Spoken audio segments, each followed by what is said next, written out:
आज आपण आपल्या किचनमध्ये स्ट्रॉबेरीचा जाम करणार आहोत.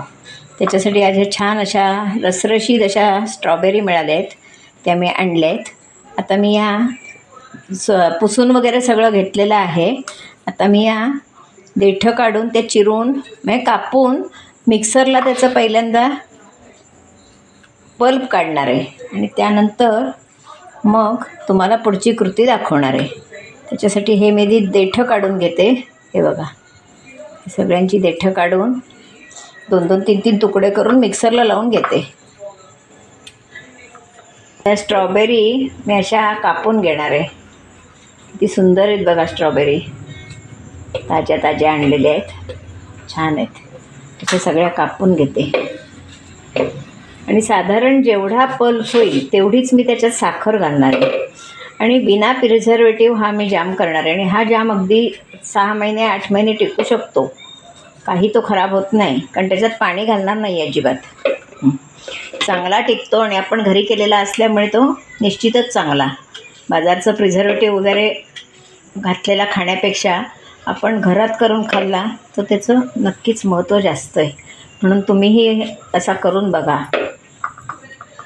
आणि साहित्य काही फार नाही, साखर हे, आणि वाटलं तर वेलचीचा काही जरूर नाही, कारण स्ट्रॉबेरीचाच वास इतका सुंदर येतो ना, वास आणि कलर, त्याच्यामुळे हे दोन्ही छान कॉम्बिनेशन छान आहे एकदम. आणि कलर तर छान सुंदरच दिसतो. व्यवस्थित सोलून अशा या सोलून नव्हे कापून घ्यायच्या, कारण का आत कुठे कीड असली काय असली तर, म्हणून पुसून धुवून घेतलेलं आहेत अगोदरच हे करून. आता हे मी सगळं मिक्सरला ग्राइंड करून घेते. पल्प तयार झालेला आहे. मी आता आंबटपणा कितपत येतो बघते.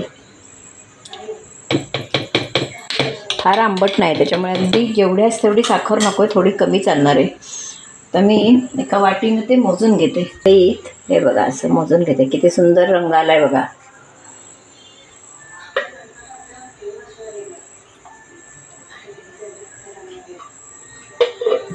दोन वाटे मी आता याच्यात साखर घालणार आहे. हे सगळं काढून घेते मिक्सरचं मी आणि याच वाटीनं साखर घालते. तेवढीच मी 2 वाट्यापेक्षा थोडं जास्त आहे, पण साखर मी 2 वाट्याच घालणार आहे, कारण अति आंबट नाहीत त्या स्ट्रॉबेरी, चांगल्या आहेत. साखर घातली. आपण ही साखर घातलेली आहे. आपण हे चांगलं आटवून घ्यायचं आहे. मंद गॅसवर शिजवून घ्यायचं आहे सगळं. जसं आपण अननसाचा जॅम करतो तसाच हा जॅम करायचा आहे.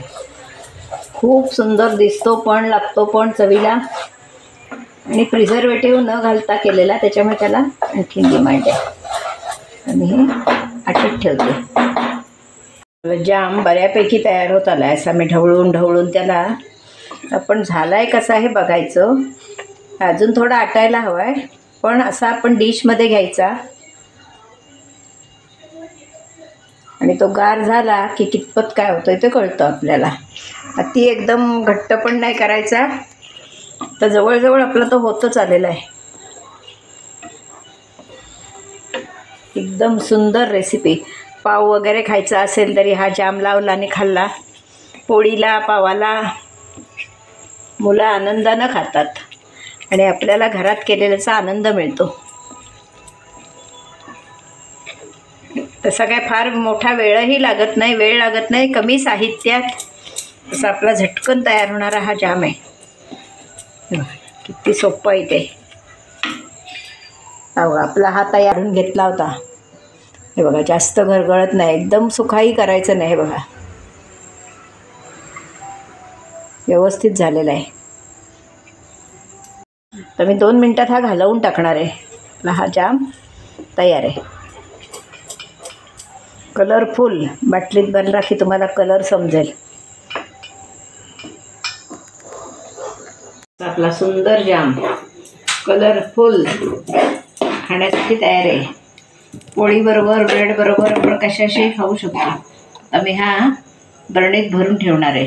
हे बघा किती सुंदर दिसतोय बघा. आणि प्रिझर्वेटिव्ह घातलेलं नाही आहे तरीही तो व्यवस्थित टिकणार आहे.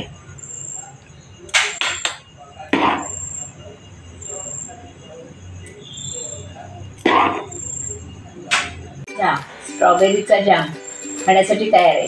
हा आता आपण ब्रेड बरोबर खाऊ शकतो, पोळी बरोबर खाऊ शकतो, कशाशीही खाऊ शकतो, जर आवडेल तसा. गोड धिरडं असेल तरी त्याच्याबरोबरही खाऊ शकतो.